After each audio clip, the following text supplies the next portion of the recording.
The fine taped to my front door was the most ridiculous thing I had ever seen in my 32 years of life. And that included the time my college roommate tried to microwave a can of soup without opening it first.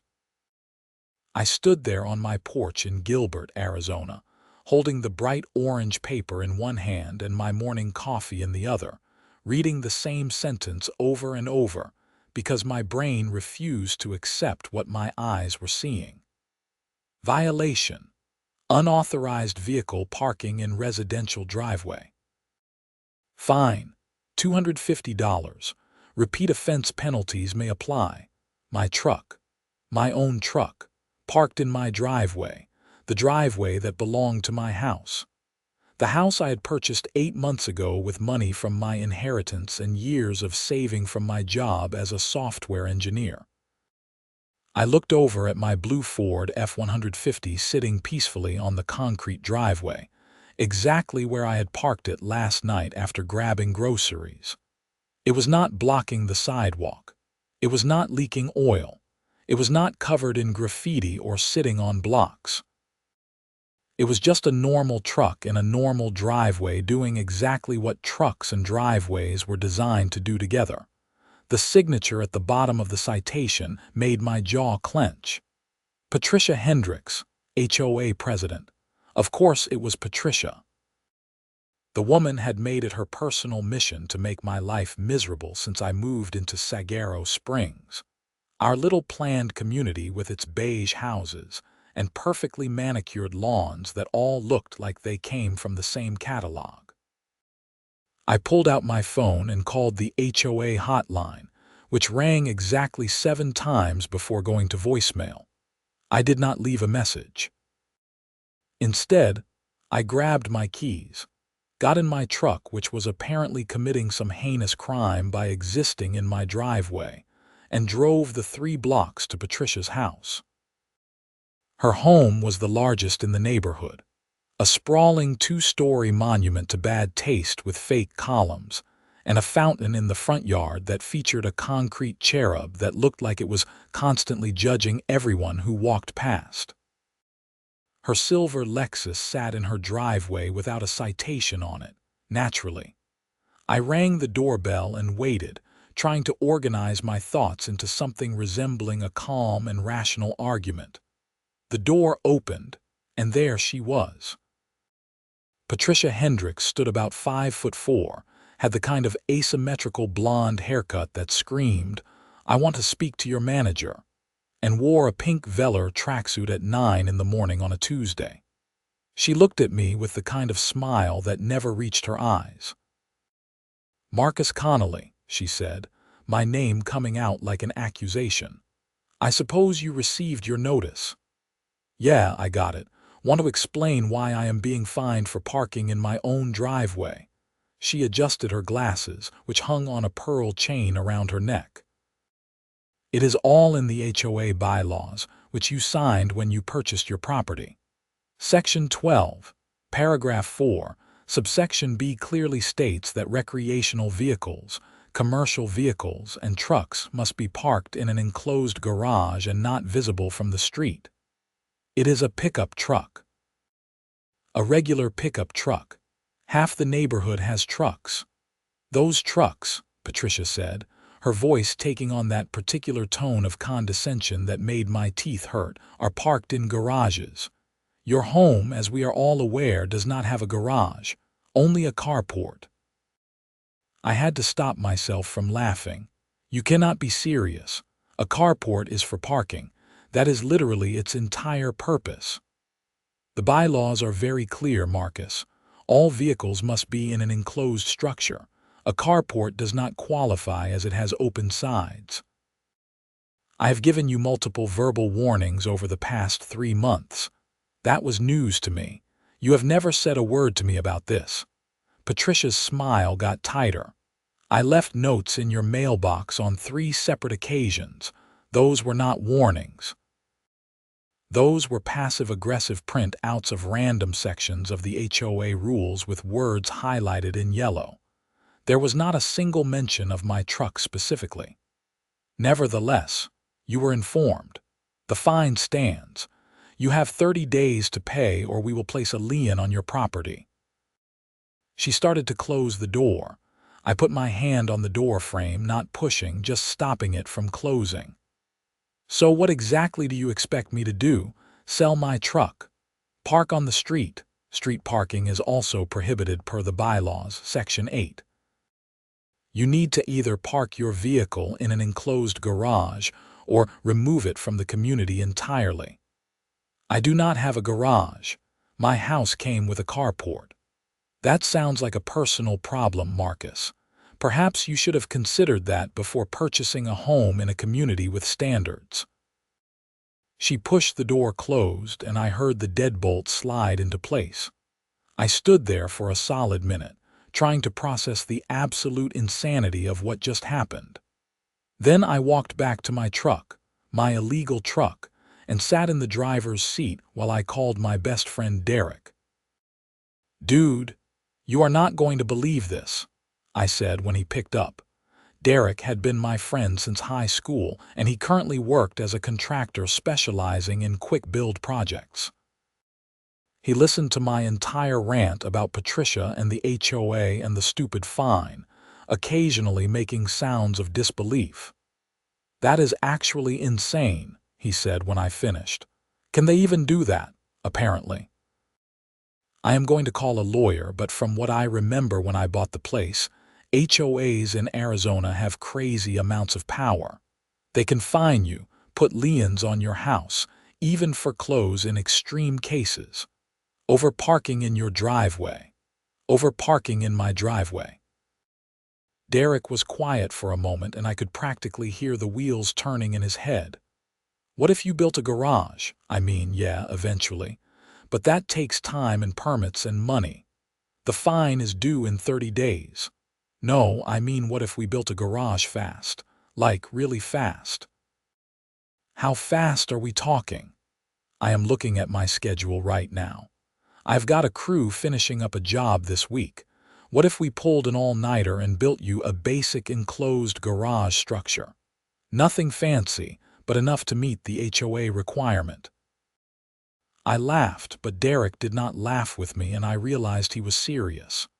"You think we could actually do that? Like overnight?" "We would need to prep during the day, get all the materials lined up, have everything ready to go. But yeah, with prefab materials and a full crew working through the night, we could have a basic structure up by morning. It would not be pretty, but it would be functional and enclosed." The idea was absolutely crazy, which meant it was perfect. "What about permits?" "You need permits for permanent structures. But there is a loophole for temporary structures and certain types of prefab buildings. If we build it as a temporary installation that could theoretically be moved, it occupies a gray area. You can apply for the proper permits after the fact and just pay the fee to convert it to permanent.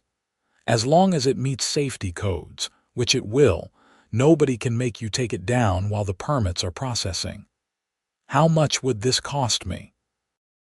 "Materials for a basic prefab garage kit, probably around $4,000. Labor, if we do it overnight, I would need to pay the crew overtime. Figure another $3,000. So you are looking at around $7,000 total, give or take." $7,000 was a lot of money, but it was better than letting Patricia and her HOA think they could push me around indefinitely. Plus, I actually needed a garage anyway. The Arizona sun was brutal on vehicles. "Let us do it," I said. Yeah. "Let us build a garage overnight and see what Patricia has to say about that." Derek's laugh was the kind of laugh that suggested we were about to do something either brilliant or incredibly stupid, possibly both. "All right, man. Let me make some calls. Can you come by my office this afternoon to look at the prefab options?" I told him I would be there at 2, hung up, and sat in my truck feeling a strange mixture of anger and excitement. Patricia Hendricks wanted to fine me for parking in my own driveway. Fine. I would give her exactly what she asked for. The rest of the morning passed in a blur of research and phone calls. I looked up Arizona laws regarding HOA enforcement, temporary structures, and building permits. Derek was right about the loophole. Prefabricated structures under a certain size could be installed without pre-approval as long as they were initially classified as temporary. You just needed to file for a conversion permit within 90 days. I also started reading through my HOA bylaws, really reading them this time, not just skimming like I had when I bought the house. It was 247 pages of the most mind-numbing bureaucratic nonsense I had ever encountered. Section after section about lawn height, acceptable paint colors, holiday decoration windows, and about a million other things that apparently required regulation in Patricia's perfect little world. The section about parking was particularly detailed. No commercial vehicles, which made sense. No recreational vehicles like RVs or boats, unless they were behind a gate and not visible from the street. Also reasonable. But then, there was the section Patricia had cited. All resident vehicles, including but not limited to trucks, vans, or any vehicle with a bed or cargo area, must be stored in a fully enclosed garage structure when parked on the property for more than 4 consecutive hours. The kicker was that this rule had been added to the bylaws only 6 months ago, just 2 months before I moved in. I found the meeting minutes buried in the HOA website. The vote had passed 3-2, with Patricia casting the deciding vote. According to the notes, she had argued that visible trucks decreased property values and made the neighborhood look working class. I felt my blood pressure rising as I read her exact words from the meeting transcript. Working class. As if there was something wrong with people who worked with their hands. As if owning a truck was some kind of character flaw. At 2 o'clock, I met Derek at his contractor office, a small building near the 202 freeway. He had 3 different prefab garage kits spread out on his conference table, each with specifications and photos. "Okay, so here is what I am thinking," Derek said, pointing to the middle option. "This is a steel frame modular garage. It comes in panels that bolt together. The whole thing is engineered and certified, so it meets building codes automatically. It is 12 by 24 feet, which gives you room for your truck plus storage." The design was simple but clean. Metal siding, a pitched roof, and a roll-up door on the front. It looked like a garage, which was exactly what I needed. "How long to assemble?" I asked. "With 5 guys working straight through, we can have it done in about 12 hours. We start at 8 tonight, we are finished by 8 tomorrow morning. What do we need to do before then?" Derek pulled out a checklist he had already made. "We need to prep the site where your carport currently is. That means removing the carport structure, leveling the ground, and putting down a gravel base. We also need to pour concrete footings for the corner posts, but we will use quick-set concrete that cures in a few hours.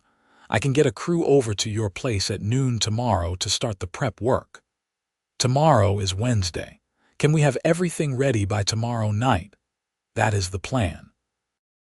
We prep tomorrow during the day, let the concrete cure, then start assembly at 8 p.m. tomorrow night.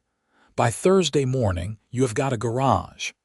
I looked at the photos again, imagining this structure sitting where my carport currently was.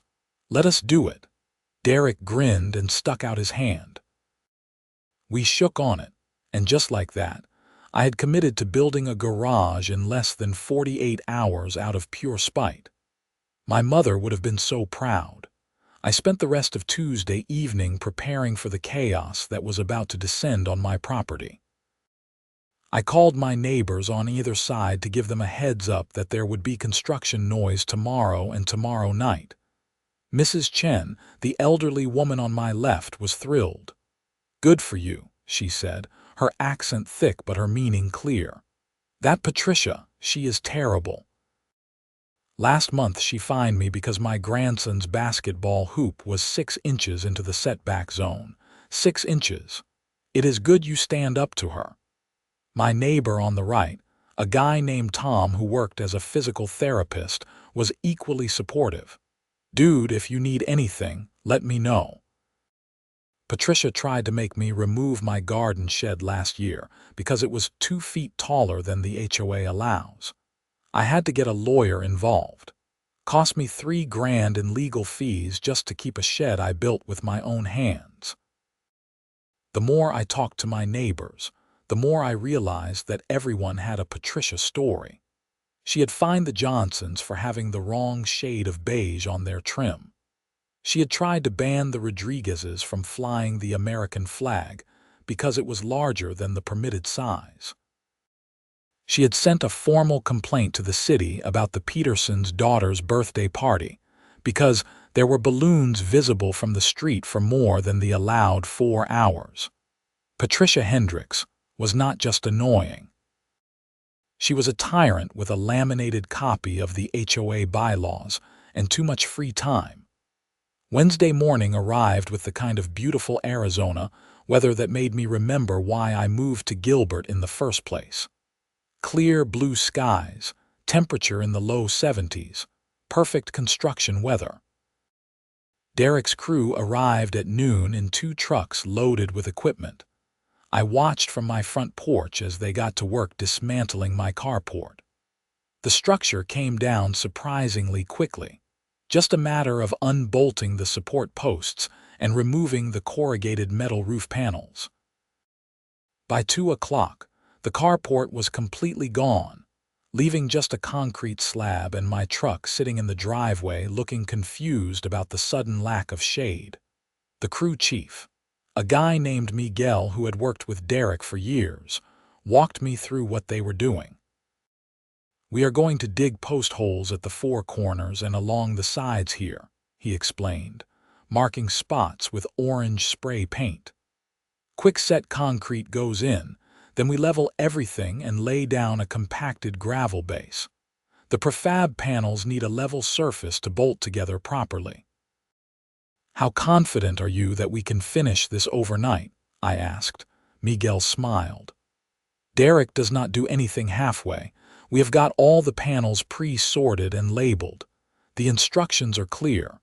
As long as nothing weird happens, we will have you in your new garage by breakfast." I left them to work and went inside to do my day job, which felt surreal given what was happening in my front yard. I had meetings over Zoom where I could hear the sound of post-hole diggers and concrete mixers in the background. My coworkers asked what the noise was, and I told them I was having some construction done, which was technically true around 4 o'clock. I heard a car door slam with more force than necessary. I looked out my window and saw Patricia marching up my driveway, her face the color of a ripe tomato. I met her at the door before she could ring the bell. "What exactly do you think you are doing?" she demanded, gesturing at my front yard where Miguel's crew was smoothing out the gravel base. "Home improvement," I said calmly. "Is there a problem?" "You cannot just start construction without HOA approval. All exterior modifications require submission of plans and approval from the Architectural Review Committee." I looked into that. According to Section 19 of the bylaws, residents can make modifications to their property as long as they are in compliance with the overall architectural standards. A garage matches the architectural standards. There are garages on half the houses in the neighborhood. Patricia's eyes narrowed. "You still need pre-approval." Section 19, paragraph 2 states that pre-approval is required for modifications that alter the exterior appearance in a way that deviates from community standards. A garage does not deviate from community standards. Therefore, pre-approval is not required. I had spent 3 hours last night reading the bylaws specifically to prepare for this conversation, and the look on Patricia's face made every minute worthwhile. "I will have the committee review this," she said, her voice tight. If they determine you need approval, you will have to stop construction immediately. The committee meets once a month on the third Thursday. That is 2 weeks from now. My construction will be done by tomorrow morning. Then I will call an emergency session. According to the bylaws, emergency sessions require 48 hours notice to all residents. So even if you call one right now, the earliest it can happen is Friday. Again, I will be done by tomorrow morning. Patricia looked like she wanted to say something else, but Miguel chose that moment to fire up a concrete saw to trim some of the existing slab, and the noise made conversation impossible. She stood there for a few seconds, her mouth opening and closing like a fish, then turned and marched back to her Lexus. Miguel turned off the saw as she drove away. "Friend of yours," he called out, "HOA president." "Ah," he nodded knowingly. "Say no more." By 8 p.m., the prep work was complete. The concrete footings had cured, the gravel base was level and compacted, and all the tools and materials for the main build were organized and ready. Derek arrived with 2 more crew members and enough coffee and energy drinks to keep everyone wired until sunrise. "All right, gentlemen," Derek announced to the assembled crew. "We have got 12 hours to build a garage. Not because we are behind schedule, not because of a contract deadline, but because my friend here wants to stick it to his HOA president." "Who is with me?" The crew cheered, and I realized Derek had told them the full story. These guys were not just here for overtime pay. They were here for the principle of the thing. The first panels went up quickly. Each wall section was pre-assembled and just needed to be lifted into place and bolted to the footings. The crew worked in teams of 2, one person steadying the panel while the other secured it with heavy-duty bolts. The steel frame was surprisingly sturdy, and I could see the structure taking shape within the first hour. I made myself useful by running for food. I took orders and drove to the nearest place that was open late, which turned out to be a combination Jack in the Box and gas station. I came back with bags full of burgers, tacos, and enough French fries to feed a small army. "You are a good man, Marcus," Miguel said, taking his double cheeseburger with the kind of reverence usually reserved for fine dining. "Derek told us about the parking fine. That is messed up." "Tell me about it." "My sister lives in a neighborhood with an HOA," another crew member chimed in. "They tried to fine her for having a crack in her driveway. Not a big crack, just a little one from the ground settling. They wanted her to replace the entire driveway, $12,000. Everyone had an HOA horror story, apparently. We swapped tales of bureaucratic overreach and petty tyrants while the garage continued to go up around us. By midnight, all 4 walls were standing and the crew was starting on the roof panels. That was when the police showed up. 2 Gilbert PD officers pulled up to my curb with their lights on but no siren. My stomach dropped. I walked over to meet them, very aware that I was about to either explain what I was doing or potentially get shut down. "Evening, officers," I said, trying to sound calm and normal. "Is there a problem?" The first officer, a woman in her 40s with her hair pulled back in a tight bun, looked past me at the construction site. "We got a call about unpermitted construction and noise complaints. You got permits for this?" "I am installing a prefabricated temporary structure, which does not require a pre-construction permit under Arizona state law. I will be filing for a conversion permit to make it permanent within the required 90-day window." The second officer, a younger guy who looked like he was trying very hard to take this seriously, pulled out a notepad. "And the noise, it is after 10 p.m. I checked the Gilbert noise ordinance before starting. Construction noise is permitted until 11 p.m. on weekdays. It is currently, I checked my phone, 12:15 a.m., which makes it Thursday morning. Construction noise is permitted starting at 6 a.m. So technically, we are in a prohibited window, but we were under the limit when we started, and we are working continuously through. The female officer looked at me with what might have been the hint of a smile. You have really done your homework. I have had to. My HOA president is the one who called you, right? We cannot disclose who made the complaint. It was Patricia Hendricks, I guarantee it. The officer did not confirm or deny, but the look she exchanged with her partner told me everything I needed to know. Look, she said, her voice softening slightly. Technically, you are in violation of the noise ordinance right now. But if you are going to be done in the next few hours anyway, and since this is clearly a civil matter between you and your HOA, I am not going to shut you down. Just try to keep the noise to a minimum for the rest of the night, okay? Use hand tools instead of power tools where possible. Absolutely. Thank you, officer. They left, and I went back to relay the conversation to Derek and the crew. Everyone agreed to switch to quieter methods where possible. The work slowed down a bit, but it did not stop.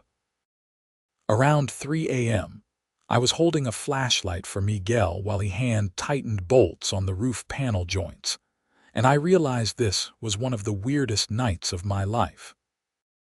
I was building a garage in the middle of the night out of spite, with a construction crew that had adopted my cause as their own, while my HOA president presumably sat in her house making angry phone calls that went nowhere.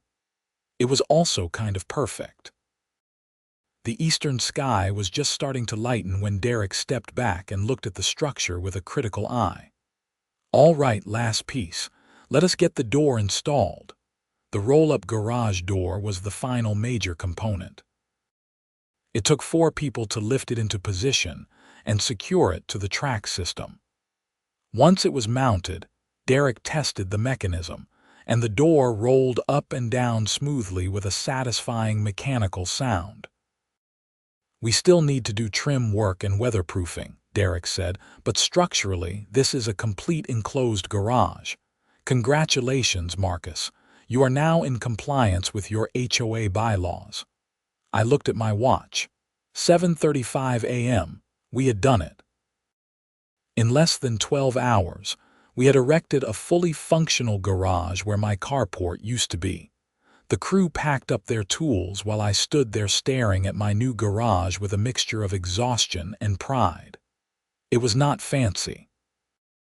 The metal siding was plain gray, and the whole thing had an industrial look that definitely stood out among the stucco and tile roofs of my neighborhood. But it was solid, it was functional, and most importantly, it was an enclosed structure. Want to do the honors? Derek asked, tossing me my truck keys. I drove my truck forward, and Derek operated the garage door opener we had installed. The door rolled up smoothly. I pulled my truck inside, and Derek closed the door behind it. My truck was now parked in a fully enclosed garage, exactly as the HOA bylaws required. The crew left around 8:30, Derek promising to come back in a few days to help with the finishing touches. I walked inside my house, took a shower, and crashed on my couch for about 3 hours of the deepest sleep I had experienced in months. I woke up to my doorbell ringing insistently. I stumbled to the door, still half asleep, and opened it to find Patricia standing there with 2 people I did not recognize.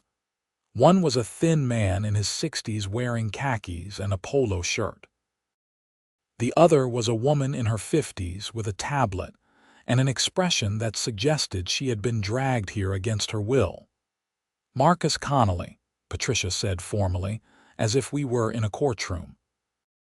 This is Robert Chen and Susan Martinez, the other members of the HOA Architectural Review Committee. We are here to inspect your unauthorized construction. I was too tired for this, but I stepped aside and gestured toward my front yard.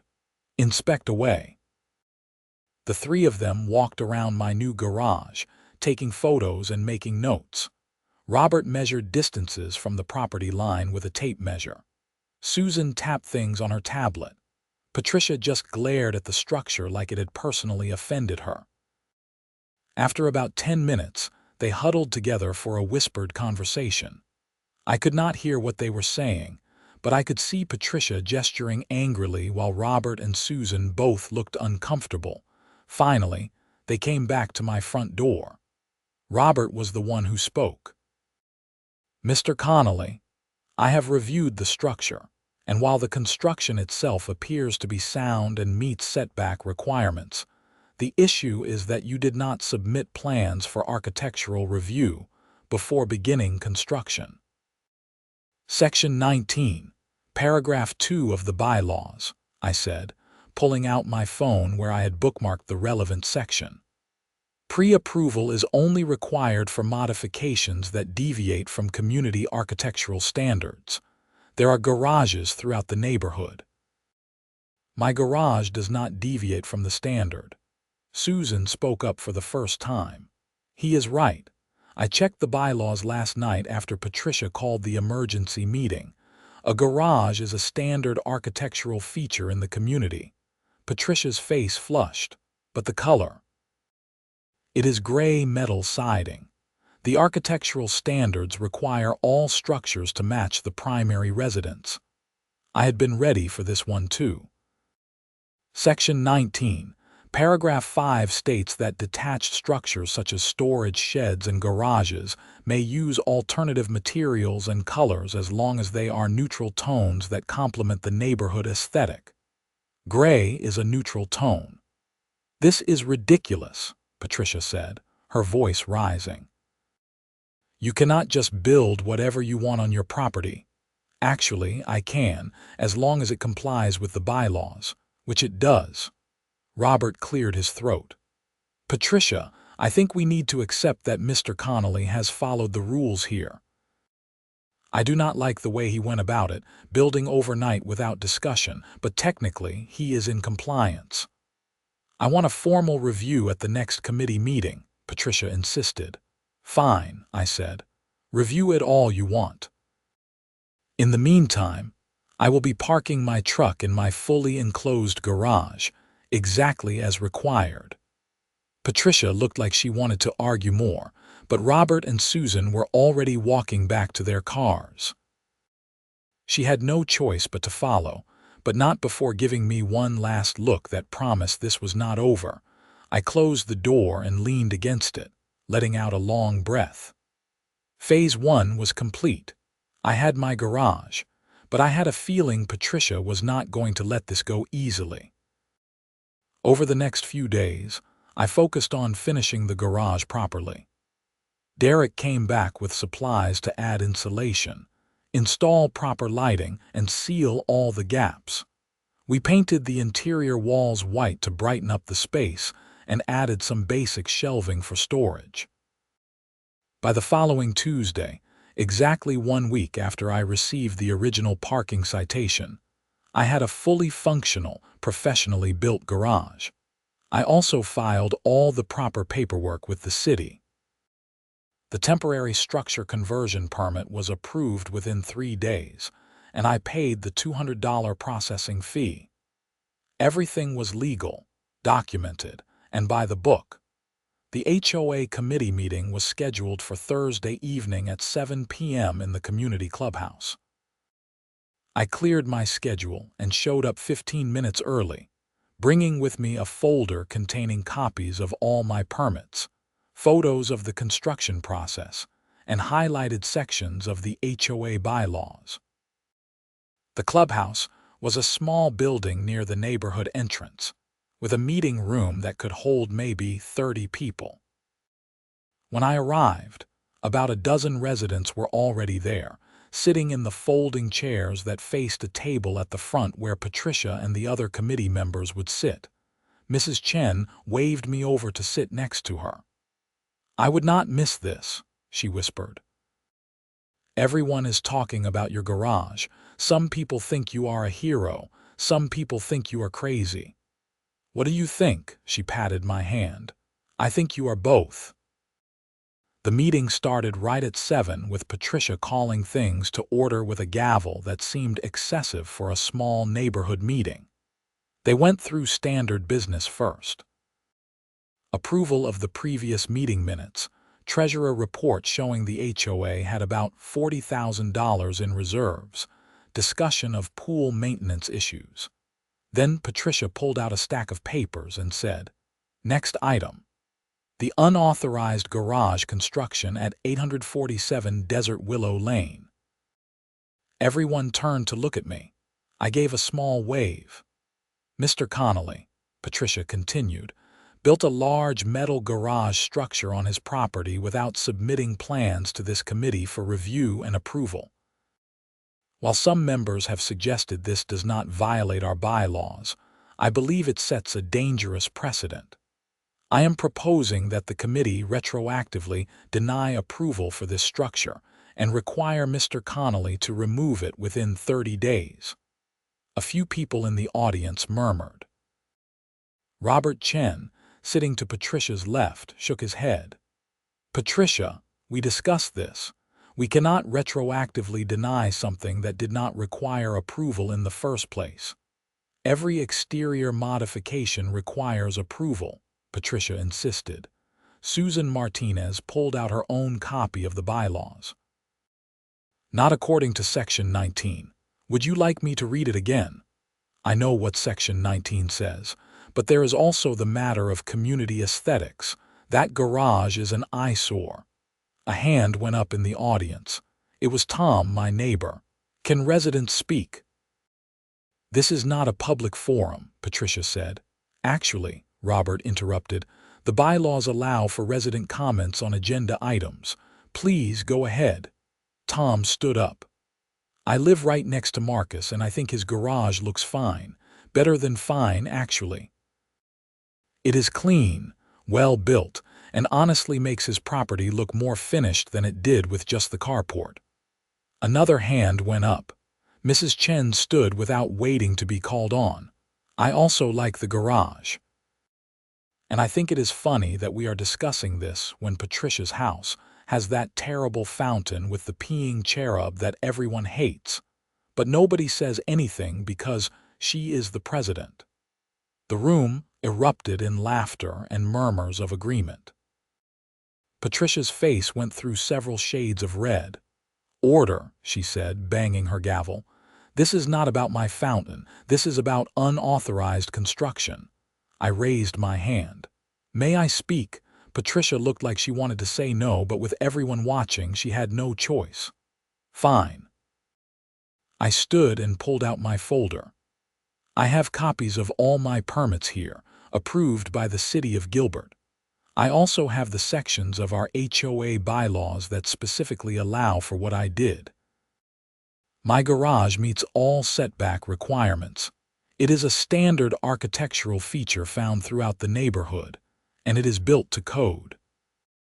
The only reason we are having this discussion is because Patricia fined me $250 for parking my truck in my driveway, which forced me to create an enclosed parking space quickly."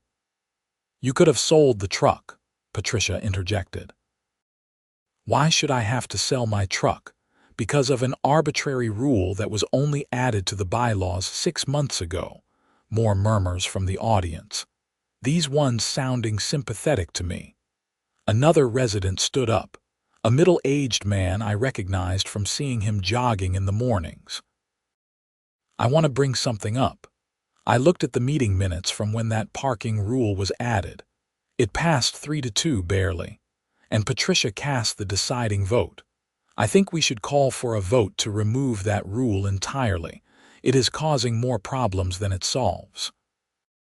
"That is not on the agenda," Patricia said quickly. "I move to add it to the agenda," the man said. "I second," someone else called out. Robert looked at the bylaws. "A motion to amend the agenda requires a simple majority vote of residents present. All in favor." At least 20 hands went up. Patricia's face was now the color of a sunset. "Motion carries," Robert said, looking almost pleased. We will table the discussion about Marcus's garage and move to a discussion about repealing the parking restriction rule. What followed was 45 minutes of the most engaged I had ever seen a neighborhood meeting become. Person after person stood up to share their frustrations with the parking rule.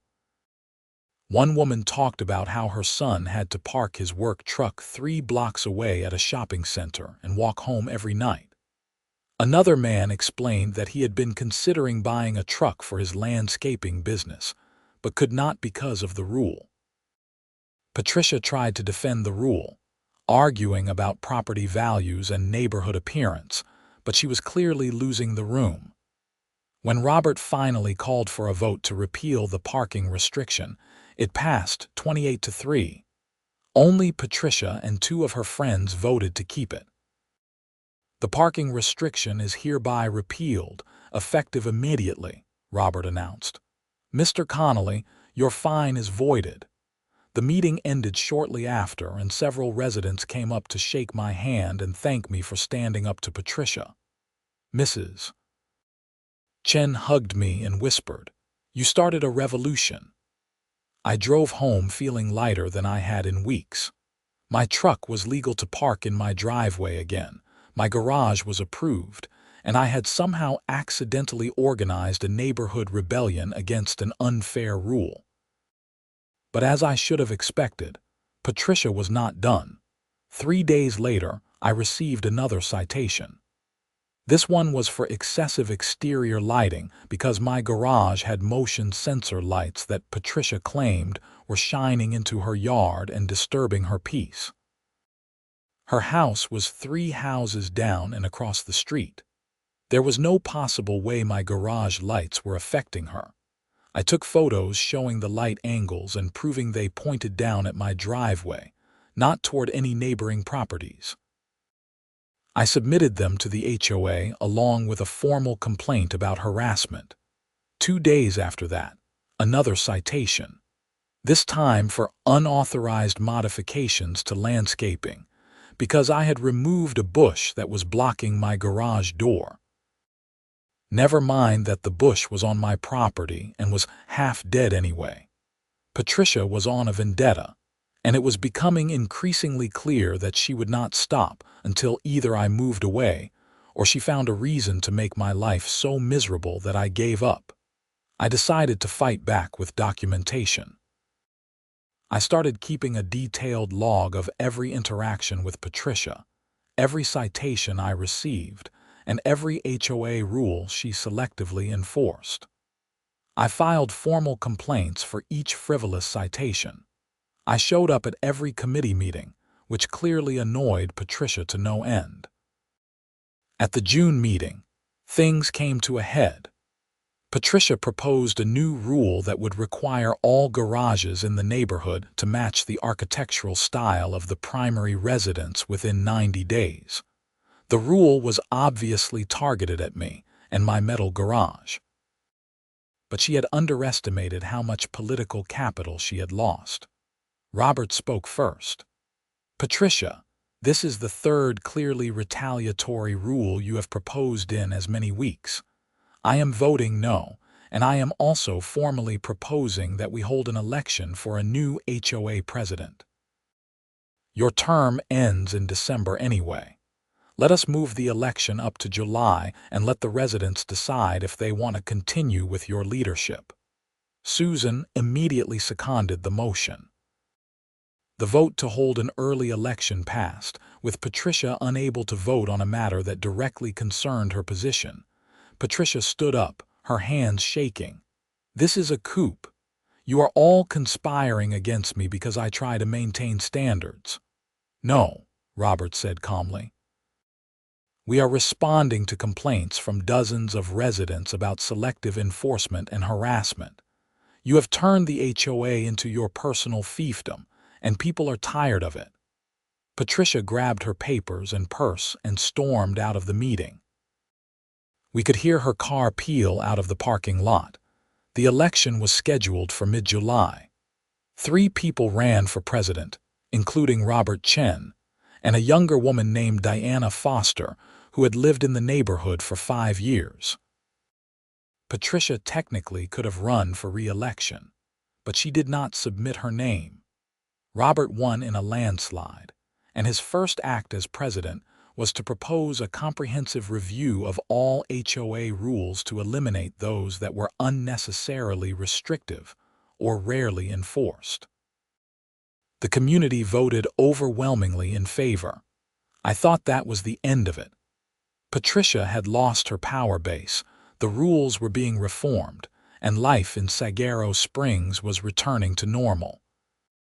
I could park my truck in my driveway or in my garage without fear of fines. My neighbors were friendlier than ever, and I had even started dating Susan Martinez, the committee member who had sided with me from the start. But then September rolled around, and I got a call from Tom, my neighbor. "Dude, you need to see this." I walked over to Tom's house, and he showed me his laptop. He had been doing some research into the HOA finances for an unrelated reason and stumbled across something interesting. Over the past 3 years, approximately $30,000 had been withdrawn from the HOA reserves for administrative expenses and community improvements that nobody could account for. "Look at this," Tom said, pointing to a spreadsheet. Patricia approved these expenditures herself, usually with vague descriptions. $5,000 for landscape consultation from a company that does not seem to exist. $8,000 for legal fees for a lawyer nobody remembers hiring. It goes on and on. You think she was embezzling? "I think someone needs to audit the books properly. I already sent this to Robert, and he is bringing in a forensic accountant." The audit took 6 weeks. The results were damning. Patricia had been systematically stealing money from the HOA for almost 3 years, using her position as president to approve fake expenses that were actually payments to herself or her family members. The total amount stolen was $34,000. Robert filed a police report, and in late October, Patricia was arrested for embezzlement and fraud. The charges were serious enough that she was facing up to 5 years in prison if convicted. The neighborhood watched the situation unfold with a mixture of satisfaction and sadness. Nobody liked Patricia, but seeing someone you knew get arrested was still jarring. Her husband filed for divorce shortly after the arrest, claiming he had no knowledge of what she had been doing. The case went to trial in February. I was called as a witness to testify about Patricia's behavior as HOA president, particularly the pattern of retaliation against residents who challenged her authority. The prosecutor used my citations as examples of how Patricia viewed the HOA as her personal domain where she could punish anyone who crossed her. The jury deliberated for less than 4 hours before returning a guilty verdict on all counts. Patricia was sentenced to 3 years in prison and ordered to pay full restitution to the HOA, plus additional fines. Life in Saguaro Springs improved dramatically under Robert's leadership. The number of rules was cut by about 40%, eliminating most of the petty restrictions that had made life difficult. The focus shifted to maintaining common areas and organizing community events, which is what an HOA should have been doing all along. My garage became something of a neighborhood landmark. People would joke about it being the garage that started a revolution. Derek helped me add a nice coat of textured paint that made it blend better with the stucco houses around it, and I installed a side door for easy access. One Saturday morning in April, about a year after the whole mess started, I was washing my truck in my driveway when Mrs. Chen walked over with a plate of homemade cookies. "For you," she said. "Chocolate chip, your favorite." "You are the best, Mrs. Chen." She looked at my garage and smiled. "You know, when you first moved here, I thought you were too quiet, too much in your own world. But then you stood up to Patricia, and you showed everyone that it is okay to fight back when something is wrong. I just wanted to park my truck. You did more than that. You reminded us all that the HOA is supposed to serve us, not control us. That is an important lesson. She was right, though I had never intended to teach anyone anything. I had just been a guy who got a stupid fine and decided to push back. But sometimes that is all it takes. One person saying no to something unreasonable, and suddenly other people realize they can say no too. I finished washing my truck, pulled it into my garage, which I had built in a single night out of pure spite and determination, and closed the door. Inside my house, I had plans spread out on my kitchen table. Susan and I were designing a new patio for my backyard, properly submitted to the HOA Architectural Committee for review, though under Robert's leadership that was more of a formality to make sure things met safety codes. The patio would be perfect for the barbecue I was planning to host next month. Tom was coming, and Derek, and Mrs. Chen, and about a dozen other neighbors who had become real friends over the past year. We would grill burgers and share stories and laugh about the time Patricia tried to find me for parking in my own driveway. My phone buzzed with a text from Susan. "Dinner tonight. I am trying a new recipe." I texted back that I would be there at 7 and smiled. A year ago, I had been a quiet software engineer who kept to himself and just wanted to be left alone. Now I was dating a wonderful woman, had a solid group of friends, and had accidentally become a minor neighborhood legend. All because I refused to pay a ridiculous fine and decided to build a garage overnight instead. Sometimes the best solutions to problems are the ones that seem a little crazy at first. Sometimes standing up to petty tyrants means getting creative and finding loopholes they never considered. And sometimes building a garage in the middle of the night with a crew of contractors who believe in your cause is exactly the right answer. I looked out my window at my garage, solid and sturdy, a monument to spite and determination. It housed my truck, my tools, and my growing collection of weekend project supplies. But more than that, it represented something important. It represented the moment I stopped accepting things that were wrong just because someone in authority said they were right. Patricia Hendricks was in prison, serving her sentence for stealing from the community she claimed to protect.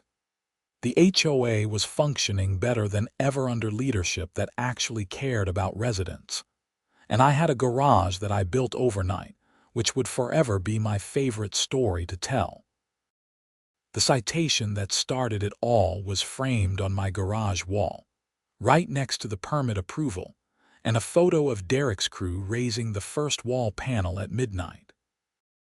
It was my reminder that sometimes the most ridiculous situations lead to the best outcomes, as long as you are willing to fight for what is right and maybe, just maybe, build something overnight that nobody expects.